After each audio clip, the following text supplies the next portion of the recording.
1Q on, 23 there, big boy. Significant all-black towns in United States history. Nicodemus, Kansas, was founded in 1877 by formerly enslaved black Americans from Kentucky. Ready to pair.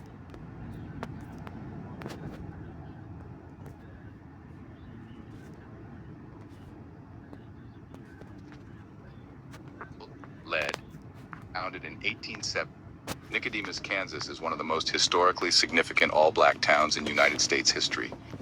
Nicodemus, Kansas was founded in 1877 by formerly enslaved black Americans from Kentucky. It was built, led, and governed by black people, specifically formerly enslaved families and their descendants who sought freedom, land, and independence from the racial oppression of the post-slavery South. It represented freedom, self-determination, and land ownership on the frontier. It was the first and only remaining Western town established by black Americans during the Reconstruction era that still survives today. Nicodemus became a hub of farming, ranching, and community life, symbolizing the possibility of independence and prosperity, despite the challenges of the harsh Kansas plains. When black Americans founded Nicodemus in 1877, they understood that true independence meant building full institutions for community life. Over the years, the town developed schools, with the first schoolhouse built in the 1880s and later a township high school so children could continue their studies close to home. Churches quickly became spiritual and social centers, while businesses such as general stores, a hotel, a post office, and restaurants served both locals and nearby settlers. Nicodemus also gained access to banks, though many residents relied on black-owned cooperative efforts and land associations to pool resources. At its height, between the 1880s and 1910s, Nicodemus stood as a fully self-sustaining black town, complete with the same civic and cultural institutions found in many white frontier towns. Only here, they were built and run entirely by black Americans. Nicodemus was a town created, built, and sustained by black ownership and black self-determination. Nicodemus, Kansas is more than just a historic black town. It's a living example of black excellence, innovation, and resilience. I want to give all praises, glory, and honor to Yahweh, Bahasham, Yahweh Shai, Bahasham, Rakakwadash, the God of Israel, the Israelites, all right, which are you so-called Negroes, Latinos, Native Americans, as well as the Israelite foreigner Gentiles that might look like the heathen. All right. This is the God. We are the people. All right. The Israelites. All right. We're not Africans. We're not black. You know, a lot of these, they keep using the word black, are so-called indigenous to America. All right. Which doesn't stop there. They were people that came from the East. All right, and that's another topic for another time. We are the true biblical Israelites. Double honors and salutations to the elders and the apostles, a great millstone, as well as the elder bishops. And again, shalom to the Israelites, so-called Negro, Latinos, and Native Americans. The title of this lesson is going to be something to the effect of, you done did it all, Jake. And look at you now. All right, it's gotten you nowhere. All the, everything you've tried to do besides coming back to who you are, repenting and coming back to who you really are, Israelite. All right. Of the prospective 12 tribes scattered abroad. All right. Yasha Alite, the Hebrew way to say it, which is a prince of the power, man. Okay. Nicodemus is just one of many stories that show what black Americans, descendants of slaves, can accomplish when we are free to build, lead, and thrive in our own communities. Nicodemus demonstrates what black This cuts the you were doing better right after slavery. Okay, you had more of a work ethic. Not only that, you're the salt of the earth. You're the Israelites of the Bible, the true people of God. Okay, with a good work ethic. Yeah, you were beat down, but it as a people, it sort of, it spanked the demons off of our people. And we're going to get into that with the scriptures, man. All right. You went into slavery, not for your own destruction, but, because of your own backslidings. As a matter of fact, man, let me get that just to start this off, man. Yeah, since I'm glad that popped up in my head, in the spirit. All right, because this should be a good lesson, edifying lesson, Lord's willing. Let's get to Prophet Baruch. All right. It says, we're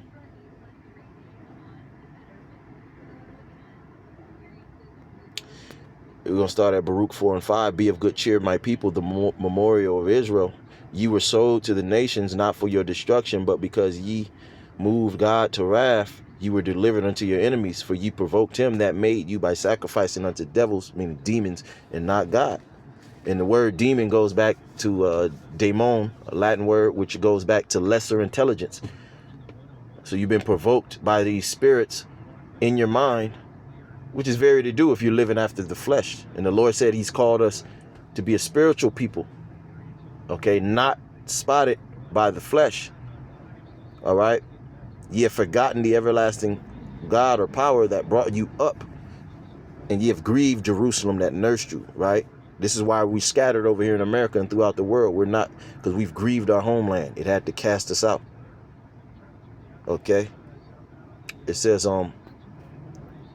behold, ye are this day in your captivity, Baruch 3 and 8, where thou hast scattered us for a reproach and a curse. Yeah, cursed and subject to payments according to all thine iniquity. Yeah, you got to pay. You're being taxed to death of your fathers, which departed from the Lord Yahweh. See? So, Jake, you have done it. Let me look at the exact title that I wrote down. Here's another map. But first, let me go back to that title. What's the title? Bear with me, please. You niggas done it all. Nothing's worked. So what's next? Okay. What's next, man? Look at this. These are some of the towns, not only here, but even here in California. I think where Redondo Beach is, or Malibu, something to that. You know, all white, super rich areas used to be black towns. They destroyed them and built freeways through them, just like some of these black towns. And you know how our people are. If they have the proper resources, just like any nation, it's all about resources. It's not about these people being dumber than the other, and then a third world country. No, the so-called white man has the best of the best because he has the resources, right? So if you had left our people alone, right, we would have outdid these people, right? The Edomite, the so-called white man. And see, this is why they had to fund a guy like MLK, put a battery in his back to end segregation, to end that separation, because our people was doing this. And this also destroys that, also destroys the myth, going back to this video, that, because you got that myth that the black man was kicked out the house. All right. The black family, Communities can achieve today. Yes, the so-called white man, through subsidies and government assistance, had a contract, pretty much the serpent had a contract with Eve all over again, right? To destroy her family, to take the bait. And yes, but she left the home because it was so-called Israelite men, not so-called, it were Israelite men as himself, not an African man, okay, who built these cities and these towns and these banks and these, they didn't need to be, they had the houses, they had the money, they brought home the bacon. It was a union at the time. Marriage was a business, a union. The men went out to work and risked their lives. Okay. The women, they might have had secondhand racism, but they were protected. They were at the house with the children. It was the men that physically risked their lives to go out and do the work every day and hope to make it back home. He didn't have to, what do they say? They kicked the man out the house. How you kick the man out the house when it was so-called black men? Okay, it was the woman that left, okay, the communities that Israelite men were building. And now you have the ghetto community, the Pookies and the Ray Rays, okay, the ghettos. And then after segregation, after the whole segregation thing, now we got ghettos, because now we were redlined. We got to go to the same schools as these people. They can keep an eye on us. They can watch us. They can oppress us. They can redline us, right? And then our women, what? They switched sides. That was a very, pivotal move, the devil did, man. Okay, so let's just go into this. I mean, you've done it all, Jake. Let me get a few scriptures first. Okay, because the whole duty, nothing worked. And now look at Jake, man. They got tats all over the place. There is no marriages between the southern kingdom, the Negroes, the Judites. All right, the women, they purposely destroy the children before they even have a chance. They don't want fathers in the home. The men are out here warring against the world and warring in the house with his own woman. Okay, thug culture, this degenerate rap culture, right? And how is it that you were doing better coming out of so-called slavery, right? And that was a punishment from the Lord. All right, we just read some of it, right? And the Lord kind of eased it up on you. I mean, the curses, we're under the curses. All right, but it reminds me of the blessings. When you read the curses and the blessings, the blessings are, if you do what's right, I'll bless the work of your hands. I'll bless your basket, right? Well, Jake had just come out of slavery and being punished severely, and all they had was each other, and to cry unto the Lord. The oppression, right? And Jake still had, he still felt the way, the heaviness of that oppressive yoke, right? So Jake knew homosexuality wasn't right. Jake knew, they learned a hard lesson. I'll say that, and we'll get into that, right? But this is Ecclesiastes 12 and 13. Let us hear the whole conclusion of the whole matter. Fear Yahweh and keep his commandments. All right, for this is the whole duty of man. All right, so this has been the whole duty. And who is the man that is speaking about? Okay, the Israelites, the children of the Most High, the literal, physical, and spiritual children, physical counterpart of the Most High here on the earth. That is our duty. All right.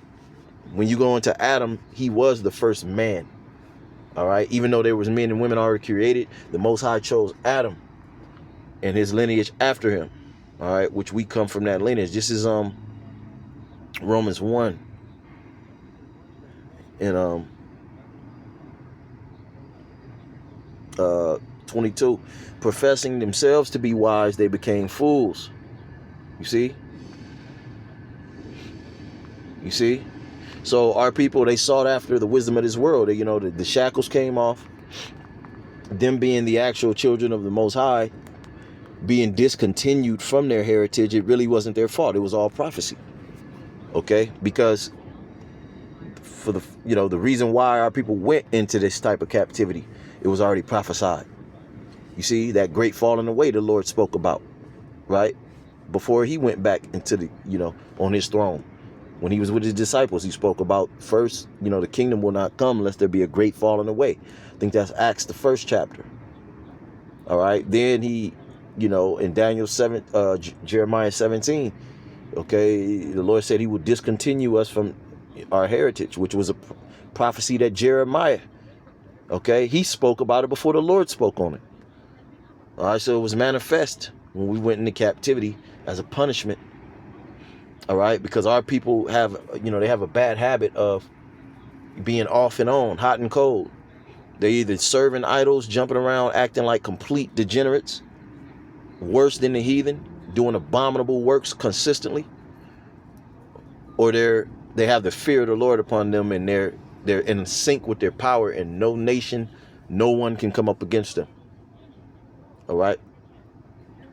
And so all the so-called white man had to do is, is continually throw bait over time to seduce our people into being more and more degenerate.